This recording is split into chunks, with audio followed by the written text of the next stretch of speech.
이슈, 주요 뉴스 시원하게 정리해드리겠습니다. 오늘 커버스토리 박상현 아나운서입니다. 어서 오세요. 네, 안녕하세요. 박상현입니다. 오늘 오전 중 비 소식이 있던데요? 네, 오늘 오전부터 오후 사이에 서울 등 그밖에 서부, 서쪽 내륙, 영서지방까지 비가 확대된다고 하네요. 수도권 같은 경우에는 80mm 이상 비가 온다고 하니까요. 그래요. 오늘도 우산 꼭 챙겨 나가시는 게 좋겠습니다. 네, 좀 무더위가 계속되고 있잖아요. 네, 그렇죠. 또 이 온난화가 심해지고 있어서 이걸 또 막지 못하면 가을이 점점 짧아진다는 얘기도 있더라고요. 그러니까요. 9월에도 또 무더위가 이어진다고 합니다. 네. 자, 계속해서 주요 뉴스 정리해드리겠습니다. 한미 정상회담이 우리 시간으로 내일 새벽에 열리는 것이고요. 네. 이재명 대통령 오늘 새벽에 도착했죠. 우리 시각으로 오늘 새벽 3시 50분쯤에 도착을 했다는 속보가 떴었어요. 2박 3일간의 일정을 소화하게 되고요. 재미동포 만찬 간담회를 시작으로 방미 일정에 돌입합니다. 말씀하신 것처럼 이제 관심이 집중되는 한미 정상회담은 우리 시간으로 내일 새벽에 열립니다. 이 소식은 저희가 또 내일 이 시간에 전해드릴 수 있을 것 같고요. 그래요. 한미 간 의제 조율도 계속되고 있는 것으로 보입니다. 앞서 조현 외교부 장관이 일본을 건너뛰고 급하게 미국으로 갔잖아요. 강훈식 비서실장도 이례적으로 순방에 합류를 했습니다. 강 실장은 이번 회담의 성공은 대단히 중요하다라고 강조를 했습니다. 한 사람이라도 더 만나고 한마디라도 더 설득할 수 있다면 당연히 가야 한다고 생각한다라면서 순방에 합류한 배경을 설명했습니다. 그래요. 뭐 정책실장도 갔고 안보실장도 갔습니다. 그렇습니다. 3실장이 총 출동을 했고요. 한미 정상회담의 주요 의제는 어떤 것들이 될까요? 일단은 한미 통상 분야 안정화, 그리고 동맹 현대화, 마지막으로 새로운 협력 분야 개척, 이렇게 좀 세 가지로 요약을 해볼 수 있을 것 같아요. 자세히 좀 들여다보자면 첫 번째는 지난달 말에 미국과 타결했던 관세 협상의 세부 투자 논의가 될 것 같습니다. 당시에 3,500억 달러 규모의 대미 투자액 가운데 1,500억 달러 규모의 조선업 협력 펀드를 제외한 나머지 투자 계획에 대해서는 아직 정해진 게 없거든요. 협상에 포함되지 않았던 농축산물 시장 개방도 이번 정상회담에서 다시 떠오를 수 있습니다. 두 번째가 이른바 안보 청구서예요. 이 방위비 분담금을 포함한 국방비 증액과 주한미군의 역할 재조정이라는 이른바 동맹 현대화 요구인데, 우리 측은 일정 수준의 국방비 인상을 받아들이는 대가로 한미 원자력 협정 개정 등을 얻어낼 수 있는 카드로 보고 있습니다. 그리고 미국과의 산업협력, 이게 이제 우리나라가 이번 정상회담에서 기대를 가장 걸고 있는 의제라고 할 수 있어요. 조선 반도체 같은 우리 기업이 제조 경쟁력에서 상대적인 우위에 있는 그런 분야에 진출을 해서 소위 말해서 윈윈 할 수 있다는 그런 전략인데요. 그 미국의 조선업을 다시 위대하게 마스가 프로젝트 있지 않습니까? 이런 조선업 협력에 이어서 원전 건설도 새로운 협상 카드로 다뤄질 수 있습니다. 이렇게 새 의제를 둘러싼 줄다리기의 그 성과가 이번 순방의 성공 여부를 판가름하는 잣대가 될 것으로 보입니다. 한미 정상회담 이후에 이 대통령 일정은 어떻게 됩니까? 일단 회담 이후에 오후에 우리 핵심 기업들과 미국 측 재계 인사들이 참석한 자리에서 경제 협력을 모색하는 비즈니스 라운드 테이블 행사 일정을 소화하게 되고요. 이어서 미국 내 대표적 싱크탱크인 전략국제문제연구소 정책연설에 나섭니다. 이 자리에서 이 대통령은 대외 정책과 동맹 비전 등을 담은 실용 외교 구상을 밝힐 것으로 보입니다. 미 조야 주요 오피니언 리더들과 만찬 간담회도 예정이 돼 있고요. 순방 마지막 날에는 알링턴 국립묘지 헌화로 첫 일정을 시작합니다. 이후 필라델피아로 이동해서 김대중 전 대통령에 이어 26년 만에 서재필 기념관을 방문합니다. 그리고 나서 한미 조선협력 상징인 필리조선소를 둘러본 뒤에 방일 방미 일정까지 모두 마치고 28일 새벽에 귀국을 하게 됩니다. 미국 방문에 앞서서 일본을 1박 2일로 찾았잖아요. 그렇죠. 한일 정상회담이 있었고요. 양국이 17년 만에 공동 발표문을 발표했어요. 어떤 내용이죠? 일단 그 내용을 보면 이시바 총리가 지난 1998년 21세기 새로운 한일 파트너십을 포함해 역대 내각의 입장을 전체적으로 계승한다라는 문구가 담겼습니다. 1998년 김대중 오부치 공동선언으로 불리는 이 선언은 일본이 식민 지배에 대해서 공식 사죄한 첫 사례로 좀 꼽히기도 하는 그런 선언인데요. 다만 이시바 총리는 회담 직후에 공동 언론 발표에서는 이걸 직접 거론하지는 않았습니다. 그래서 에둘러 사과하는 방식을 택했다라는 그런 해석이 나왔습니다. 이외에도 양국 정상은 저출산 고령화, 지방 균형 발전 같은 공통으로 겪고 있는 사회 문제에 대해서 공동 협의체를 구성해서 함께 대응하기로 했고요. 예. 경제 분야에서는 미래산업 협력을 확대하고 워킹홀리데이 참여 횟수 등 인적 교류도 더 늘려나가기로 뜻을 모았습니다.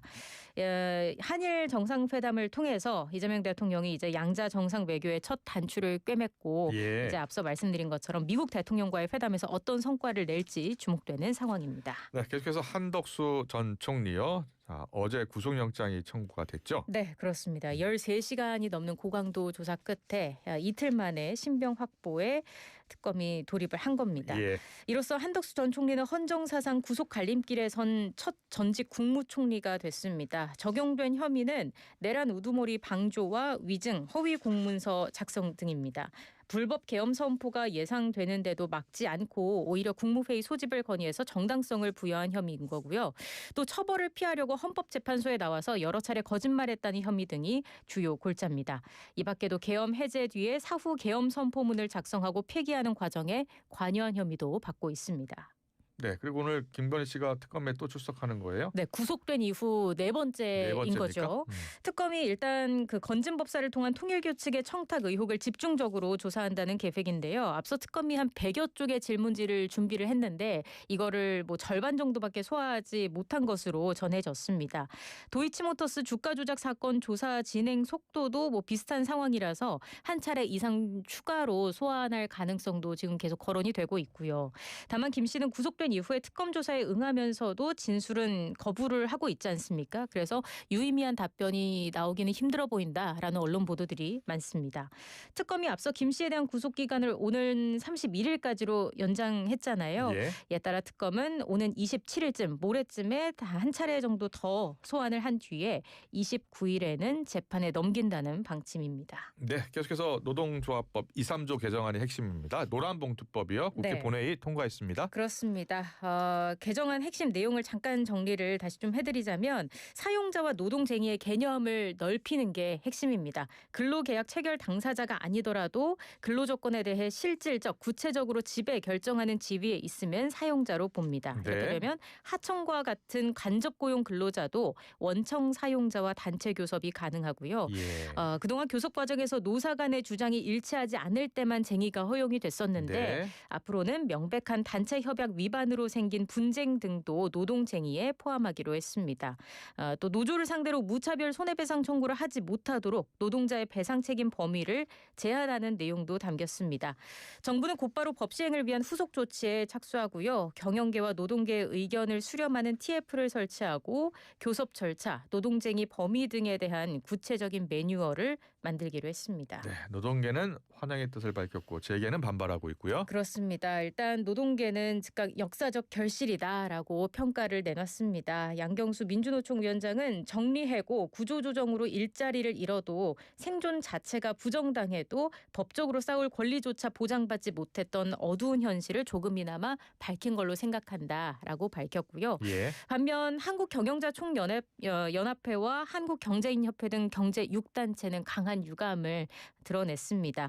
사용자와 노동쟁의 대상의 개념이 불분명해서 노사 간의 법적 분쟁이 더 커질 수 있다고 주장을 했습니다.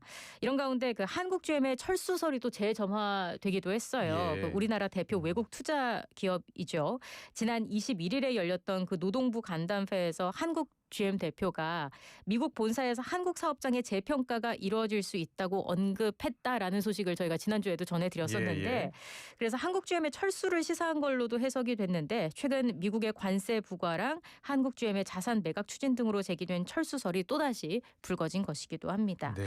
이 노란봉투법은 유예 기간을 거쳐서 6개월 후에 시행이 되지 않습니까? 예. 경제계는 6개월간의 그 유예 기간에 정부가 경제계랑 소통을 해서 보완 조치를 마련하라고 촉구하고 있습니다. 네. 마지막 소식입니다. 국민의힘 전당대회 어 22일 날 있었잖아요. 그렇죠. 결과부터 잠깐 정리를 할까요? 일단 그 최고위원 구성이 예. 완료가 됐습니다. 네. 신동욱 의원이 가장 큰 득표로 수석 자리에 이름을 올렸고요. 예. 반탄의 김민수, 김재원 후보도 지도부 입성을 확정지었습니다. 네. 그리고 양향자 후보가 여성 최고위원에 선출이 됐습니다. 보면 4등이 김재원 최고위원이었는데 예. 바로 뒤를 이은 게 김근식 당협위원장이었어요. 0.17%포인트 차로 낙선을 한 겁니다. 그랬군요. 한 예. 1,400표 모자란 거였고요. 예. 한편 박빙 승부를 벌인 청년 최고위원 선거에서는 우재준 후보가 가까스로 반탄인 손수조 후보를 꺾고 당선이 됐습니다. 네, 자 당대표 선거는 결국 결선으로 가게 된 거고요. 그렇습니다. 김문수 후보 대 장동혁 후보 이렇게 과반 득표자가 나오지 않으면서 반탄 후보의 맞대결이 성사가 됐습니다. 네. 오늘 오전 10시부터 오후 10시까지 모바일 투표에 참여하지 않은 당원 선거인단을 대상으로 ARS 투표가 진행이 되고요. 예. 일반 국민 여론조사도 오늘 끝이 납니다. 어제 투표 마감 시한인 오후 7시 기준으로 했을 때 모바일 투표율이 39.75%였습니다. 예. 본 경선 때보다 투표율이 높은 건데요. 네. 친한계를 포함한 찬탄파의 표심이 김 후보에게 간 거 아니냐 이런 해석도 나오고 있습니다. 김 후보가 강성 메시지를 던져왔지만 예. 그 결선 진출 후에는 또 찬탄 표심을 흡수하는 전략을 펴고 있기 때문에 이런 해석이 나오는 건데 네. 물론 뭐 단언하기는 어렵습니다. 지금 찬탄 확장 노선에 실망한 일부 강성 지지층이 또 장 후보에게 갔을 가능성도 그래요? 있기 때문에 예. 뭐 뚜껑을 또 열어봐야 하는 거고요. 셈법이 복잡합니다. 네. 어쨌든 오늘까지 투표를 마무리하고 당원 80%대 일반 국민 여론조사 20%로 집계가 되고 내일 최종 당선자가 발표가 됩니다. 네, 내일 발표가 되는군요. 네. 국민의힘 당 대표를 지냈었던 홍준표 전 시장이 국민의힘이 자생력을 상실한 것 같다. 정통 보수주의 신당을 만들어야 한다라고 주장을 하기도 했는데요. 오늘 개혁신당의 이준석 대표가 출연을 하니까요. 관련해서도 물어보겠습니다. 잘 들었습니다. 박사연 아나운서와 함께했습니다. 고맙습니다. 고맙습니다.